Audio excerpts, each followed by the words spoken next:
आंध्र प्रदेश के वजीर आला नारा चंद्रबाबू नायडू ने तिरुपति जिले के नायडूपेट में हुकूमत की जानिब से तामीर करदा टेडको हाउसिंग कॉम्प्लेक्स का इफ्तिताह किया। इस मौके पर वजीर आला ने कहा कि हुकूमत ने सही वक्त पर मुस्तहिकीन को मकानात की चाबियां हवाले की हैं। हुकूमत का मकसद हर गरीब बेघर अफराद को मकान फराहम करना है। वजीर आला ने कहा है कि हुकूमत 2029 तक हर बेघर शख्स को मकानात फराहम करेगी।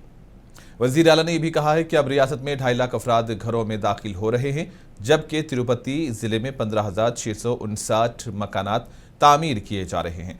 रियासत में अब तक 5.5 लाख मकानात तामीर किए जा चुके हैं और दिसंबर तक मजीद 4.5 लाख मकानात फराहम किए जाएंगे।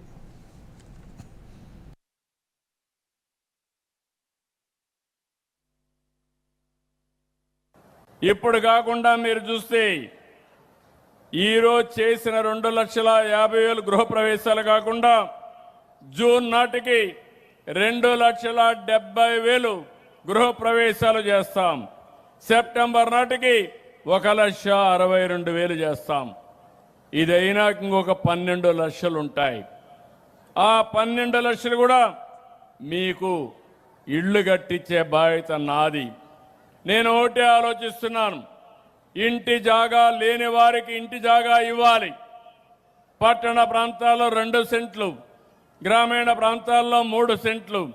వీలైతే భగవంతుడు నాకు సహకరిస్తే ఇదే మారిగా బ్రహ్మాండమైన కాలనీలు కట్టి పేదవాడికి ఒక బ్రహ్మాండమైన ఆస్తి కలిగించే బాధ్యత ఈ ప్రభుత్వం తీసుకుంటాం. ఇది కాకుండా ఇళ్ళన్నీ కట్టిస్తాం. ఇంకో పక్కన మీరు ఒకసారి చూస్తే ఈ 2 కాదు, గ్యాస్ ప్రతి ఇంటికి ఒక అన్నగా ఉండడానికి నేనే దీపం పెట్టాను, నేనే గ్యాస్ ఇప్పించాను. ఇప్పుడు మళ్ళీ దీపం 2 కింద 3 గ్యాస్ సిలిండర్లు ఉచితంగా మీ అందరికి ఇచ్చాను. భవిష్యత్తులో పిఎన్జి కూడా పైప్ లైన్ ద్వారా గ్యాస్ ఇవ్వడానికి ముందుకు వస్తున్నాం. దానివల్ల మీకు సేఫ్టీ ఎక్కువ ఉంటుంది. అది కూడా మీరు తీసుకోగలిగితే దానికయ్యే ఖర్చు నేనే ఇస్తాను. ఇప్పుడు 3 సిలిండర్లకు అయ్యే డబ్బులు ప్రతి 2 నెలలకు ఒకసారి మీ అకౌంట్లో వేసి మీరు కొనుక్కోవడానికి మీకు పూర్తిగా సహకరిస్తానని మీ అందరూ. तमिलनाडु के वजीर आला स्टालिन ने असेंबली इंतखाबात के लिए अपना पर्चे नामजदगी दाखिल किया। इस मौके पर वजीर आला ने कोलाथोर हलके में एक शानदार रोड शो किया। इस मौके पर वजीर आला ने हुकूमत की कारकर्दगी को उजागर किया और इंतखाबात में एक बार फिर एतमाद देने की अपील की है। इस रोड शो में पार्टी के कायदीन, कारकुनों और अवाम की कसीर तादाद ने शिरकत की।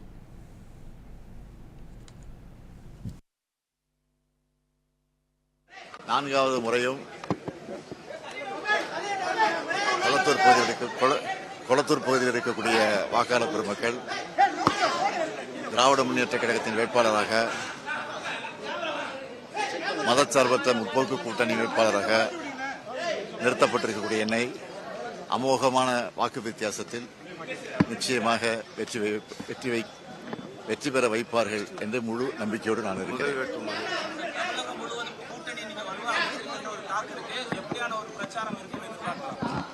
எப்போதும் போல வலுவா இருக்கும். कांग्रेस लीडर राहुल गांधी ने केरला के पटानमथिट्टा में एक इंतखाबी रैली से खिताब करते हुए मरकजी हुकूमत पर तनकीद की। इन्होंने अमेरिका और हिंदुस्तान के दरमियान हुए तिजारती मुआहदे की मजम्मत की है। राहुल गांधी ने इल्जाम लगाया कि इस मुआहदे के जरिए हिंदुस्तान के ज़रई शोबे को अमरीकी किसानों के लिए खोल दिया गया है, जिससे मुकामी किसानों की मफादात को नुकसान पहुंच सकता है। That Mr. Narendra Modi is a compromised prime minister. If you see the details of the US-India deal, you will find that no Indian prime minister could sign this deal unless he was compromised. He has opened the entire agricultural sector to American farmers. He has given up our energy security to the Americans.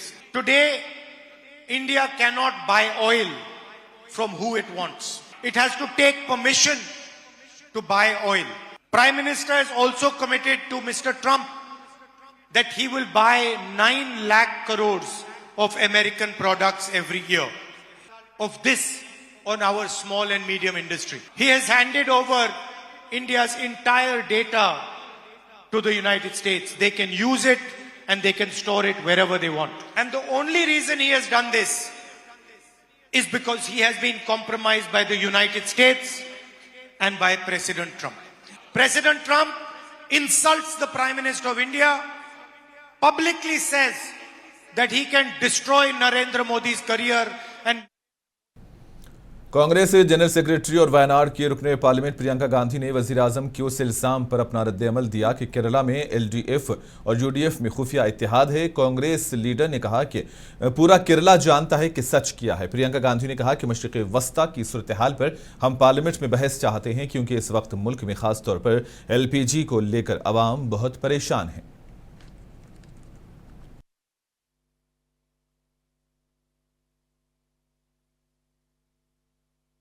पूछिए parliament क्यों अर्जन हुआ? Parliament आज किसी के मन में सवाल नहीं है। अच्छा बताइए। पूरे केरल को मालूम है कि किसके बीच में गठबंधन है छुपा हुआ, पूरे केरल को मालूम है।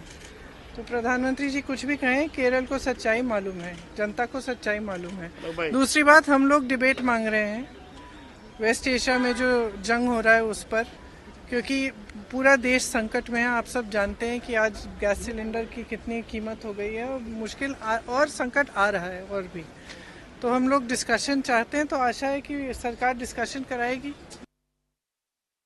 तमिलनाडु टीवीके के सरबराह विजय ने परम्बूर और तिरुचि ईस्ट से अपना पर्चे नामजदगी दाखिल किया है और इस मौके पर विजय ने एक रोड शो भी मुनक्किद किया। इस रोड शो में पार्टी के कायदीन, कारकुन और अवाम की कसीर तादाद ने शिरकत की। याद रहे कि विजय 2 हलकों परम्बूर और तिरुचि ईस्ट से मुकाबला कर रहे हैं।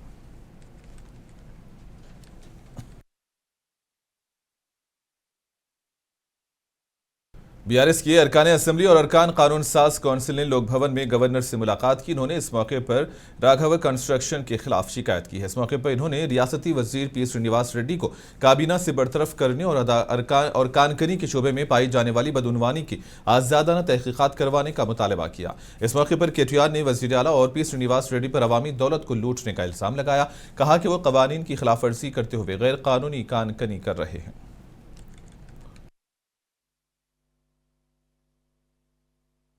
We have met the Honorable Governor today, along with our entire delegation of legislators, both Honorable MLAs and Honorable MLCs, and we've demanded him 3 things. This government has indulged in rampant corruption. This government has indulged in rampant illicit activity, especially in the mining sector. Now, if the very government which is supposed to protect the interests of the people of Telangana, the very government which is supposed to protect the exchequer's revenue, is indulging in rampant illegal mining, who is to come to the rescue of the people of Telangana? We've asked the Honorable Governor to dismiss the Revenue Minister, Mr. Ponguleti Srinivas Reddy, whose company, whose own family's company, in which he was actually the chairman until recently, has indulged in rampant corruption. We have produced all the evidences in the State Assembly and the State Council, Legislative Council, and we've also produced the same evidence, which are government records, to the Honorable Governor as well. We have sought 3 things from Honorable Governor. We sought the dismissal of the Revenue Minister from the Council of Ministers. We also sought the Honorable Governor's intervention into establishing an independent inquiry headed by a High Court sitting judge. And the third thing, of course, we sought the Governor to intervene and look into these matters and seek more information from the government on illegal mining that's happening in the state of Telangana. And we've also requested the Honorable Governor. Andhra Pradesh के वजीर NMD Farooq ने आज नंदियाल हल्के के शिल्पा नगर में नए तामीर शुदा मकानात मुस्तहिक खानदानों में तकसीम किए। ये तकरीब रियासत भर में शुरू किए गए मकानात की तकसीम के प्रोग्राम के एक हिस्से के तौर पर नंदियाल में मुनक्किद की गई। इस मौके पर वजीर एनएमडी फारूक ने कहा कि हुकूमत का मकसद बेघर अफराद को मकानात फराहम करना है। इस तकरीब में तेलुगु देशम पार्टी के लीडर एनएमडी फैयाज और दीगर ने शिरकत की।